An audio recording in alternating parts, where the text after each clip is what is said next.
Morning students. पिछली कक्षा में मैंने आपको क्रिया पढ़ाना शुरू किया था, तो क्रिया की परिभाषा और उसके भेदों के बारे में बताया। सबसे पहले हम देखते हैं कि क्रिया की परिभाषा।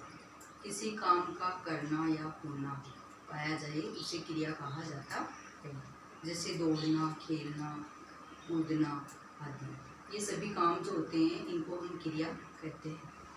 अब देखो आगे देखते हैं क्रिया के भेद व उदाहरण। क्रिया के भेद जानने से पहले हम कर्ता, कर्म और क्रिया को अच्छे से समझना अति आवश्यक है। मतलब हम क्रिया के भेद जानने से पहले कर्ता और कर्म का हमें पता होना चाहिए कि कर्ता क्या है और कर्म क्या है, इनका पता होना जरूरी है। तो सबसे पहले हम देखते हैं कर्ता। सबसे पहले हम देखते हैं कि कर्ता किसे कहते हैं। काम को करने वाले को कर्ता कहते हैं। किसी भी काम को अगर कोई व्यक्ति काम करता है तो उस काम को हम काम करने वाले को कर्ता कहते हैं। जैसे रमा खाना बना रही है, रमा, तो यहाँ रमा कोई काम कर रही है, रमा खाना बना रही है, तो रमा जो शब्द है वो कर्ता है।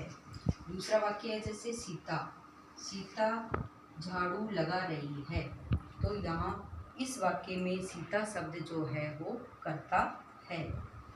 तो कर्ता और कर्म को अगर हम अलग अलग समझ लेंगे तो क्रिया को समझने में आसानी होगी।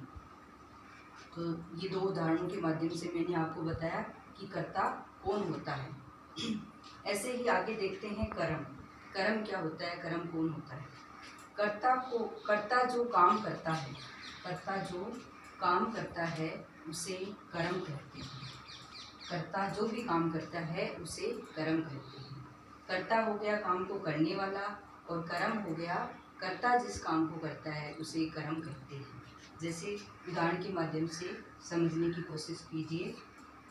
रमा खाना बना रही है, तो रमा ऊपर वाले वाक्य में तो रमा है एक कर्ता के रूप में, और इस वाक्य में हमें कर्म बताना है कि कर्म कौन सा है। रमा कौन सा काम कर रही है, रमा खाना बना रही है, खाना बना रही है, तो यहाँ खाना बनाना क्या हो गया, कर्म हो गया। खाना बना रही है, तो इसमें खाना कर्म हो गया।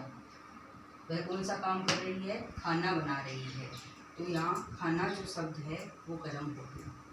इस प्रकार कर्ता और कर्म को हम अलग अलग उदाहरणों से समझ सकते हैं। अब देखते हैं कि कर्म के आधार पर क्रिया के भेद। कर्म के आधार पर क्रिया के कितने भेद होते हैं, दो। कर्म के आधार पर क्रिया के दो भेद होते हैं, अकर्मक क्रिया व सकर्मक क्रिया। ये कर्म के आधार पर क्रिया के दो भेद हैं। अब देखिए इनकी परिभाषा। सबसे पहले अकर्मक क्रिया, सबसे पहला है अकर्मक क्रिया।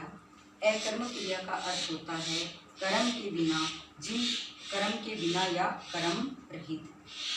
अकर्मक क्रिया का अर्थ है कर्म के बिना या कर्म रहित, मतलब जिसमें कोई काम नहीं किया जाता, ऐसा वाक्य जिसमें किसी काम की बात नहीं हो रही हो।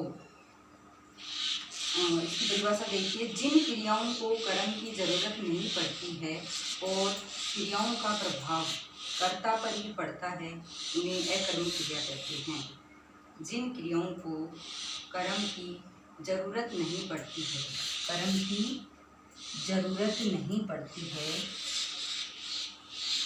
और क्रियाओं का प्रभाव कर्ता पर ही पड़ता है, क्रिया का सीधा प्रभाव पड़ता है कर्ता पे, तो उसे हम कहेंगे अकर्मक क्रिया। जैसे उदाहरण देखिए, अकर्मक क्रियाएं कौन कौन सी हैं। तैरना, कूदना, सोना, दौड़ना, खेलना, बैठना, जागना, रोना, हंसना आदि, ये हैं सभी अकर्मक क्रियाएं। इसके अलावा जैसे कोई उदाहरण लेकर के देखते हैं कि वह रो रहा है, वह रो रहा है, वह तैर रहा है, तो ऐसे जो वाक्य हैं वो अकर्मक क्रिया के वाक्य हैं। तो आज के लिए इतना ही। हमने क्रिया की, मैंने आपको क्रिया के कर्म के आधार पर भेदों के बारे में बताया है, और इसके अलावा इन भेदों को पढ़ने से पहले कर्ता और कर्म का ज्ञान भी होना आवश्यक है कि कर्ता कौन होता है और कर्म कौन होता है। तो आज के लिए इतना ही। आगे अगली क्लास में इस वर्क को आपको लिखना भी है और याद भी करना है। Thank you, have a nice day.